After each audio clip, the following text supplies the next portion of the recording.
12th മാൻ ചെയ്യുമ്പോൾ full script വായിച്ചിട്ടുണ്ടായിരുന്നു. പക്ഷെ ആദ്യത്തെ ക്ലൈമാക്സ് അല്ലായിരുന്നു പിന്നീട് നമ്മൾ ഷൂട്ട് ചെയ്തത്. അതിങ്ങനെ കളിയുടെ നിയമമൊന്നും ഞാൻ മാറ്റുന്നില്ല, എല്ലാം പഴയതുപോലെ. 2 വ്യത്യാസങ്ങളുണ്ട്. കളിക്ക് ടൈം ലിമിറ്റൊന്നുമില്ല. പിന്നെ ഈ കളി ഞാനും ഉണ്ട്. ഒരേ സമയം കളിക്കുകയും കളി നിയന്ത്രിക്കുകയും ചെയ്യുന്ന റഫറി ആയിട്ട്.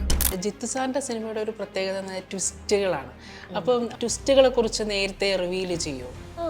ഞാൻ 12th മാൻ ചെയ്യുമ്പോൾ ഫുൾ സ്ക്രിപ്റ്റ് വായിച്ചിട്ടുണ്ടായിരുന്നു. പക്ഷെ ആദ്യത്തെ ക്ലൈമാക്സ് അല്ലായിരുന്നു പിന്നീട് നമ്മൾ ഷൂട്ട് ചെയ്തത്. അതിങ്ങനെ കുറേ എല്ലാവരുടെയും സജഷൻസ് എടുത്തിട്ട് ഫൈനലി ഓക്കെ നമുക്ക് ഇത് ഇങ്ങനെയായിരിക്കും. ട്വിസ്റ്റുകൾ നേരത്തെ റിവീൽ ചെയ്ത് നിങ്ങൾ പുറത്തുപോയി പറഞ്ഞ് സ്പോയിലർ ആവും. അത് പറയുന്നേ നമ്മൾ വർക്ക് ചെയ്യുമ്പോൾ ഒരിക്കലും അത് പറയില്ലല്ലോ. അല്ല, ഇപ്പോൾ വർക്ക് ചെയ്തില്ലെങ്കിലും അങ്ങനത്തെ ഒരു കഥ നമ്മൾ കേട്ടിട്ട് നാളെ നമ്മളത് ചെയ്യുന്നില്ല പക്ഷെ അത് സിനിമയാക്കാൻ പോവാണ് എന്ന് പറയുമ്പോഴും നമ്മളെന്തിനാ ബാക്കി ആ ട്വിസ്റ്റിൻ്റെ കാര്യം നമ്മളെന്തിനാ ഡിസ്കസ് ചെയ്യുന്നത്? അത് വളരെ എത്തിക്കൽ ഒരു രീതിയല്ലല്ലോ.